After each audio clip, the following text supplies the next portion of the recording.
The question number 1.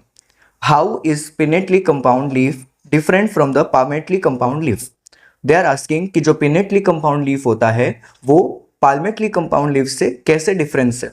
तो जैसा कि आपको पता होगा कि हमारे लीफ के जो लीफलेट्स के अरेंजमेंट्स होते हैं उसके मल्टीपल टाइप्स होते हैं, जिसमें हमारे दो मेन टाइप हैं।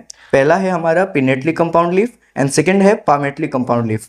मैंने दोनों के एग्जांपल यहाँ नीचे दिए हुए हैं। नीम के पत्ते को अगर आप देखोगे तो this is pinnately compound leaf, यानी एक सिंगल एक्सिस से दो लीफलेट्स आपको निकलते हुए नजर आ रहे होंगे, तो this is the pinnately compound leaf. जो सेकेंड वाला है that is the palmately compound leaf. तो जो पामेटली कंपाउंड लीफ है, देखो यहाँ पर कैनाबिस में से एक सेंटर में से सारे लीफलेट्स निकल रहे हैं, तो that is called palmately compound leaf.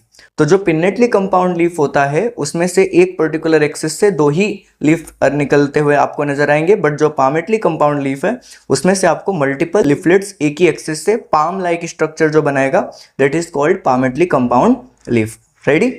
Now difference देख लेते हैं। The leaflets are attached to the common axis, it is called rachis.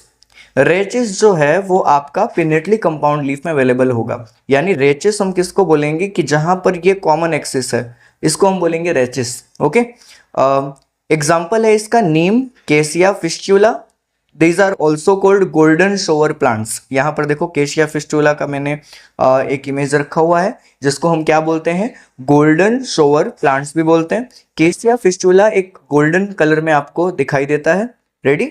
Next आता है आपका the leaflets are attached at the common points. किसमें? पामेटली में। पामेटली में एक ही पॉइंट पे सारे लीफलेट्स अरेंज होते हैं, तो हम इसको बोलते हैं palmately compound leaf. Palmately compound leaf में अगर आपको ध्यान से देखोगे तो इसका एग्जांपल क्या है, कैनाबिस एंड सिल्क कॉटन, यानी कि जो लीफलेट्स है these are attached to the common point, और इस कॉमन पॉइंट को हमने क्या बोला है, इसको कॉमन पॉइंट को बोला है लीफ स्टॉक। क्या बोला है हमने? Leaf stock. याद रखना, यहाँ पर था रेचिस और इधर है लीफ स्टॉक, ये दोनों की खास बात है। रेडी? नेक्स्ट आता है examples. Example include the silk cotton, bombax and cannabis. Bombax, silk cotton and cannabis, ये इसके एग्जाम्पल्स हैं किसके? पामेटली कंपाउंड लीफ के। यहाँ पे मैंने कैनाबिस का एंड सिल्क कॉटन का, ये दोनों का ही मैंने डायग्राम दे रखा है, और सिल्क कॉटन जो है इसी को हम कॉमन नेम में एज अ बॉम्बेस भी बोलते हैं। रेडी?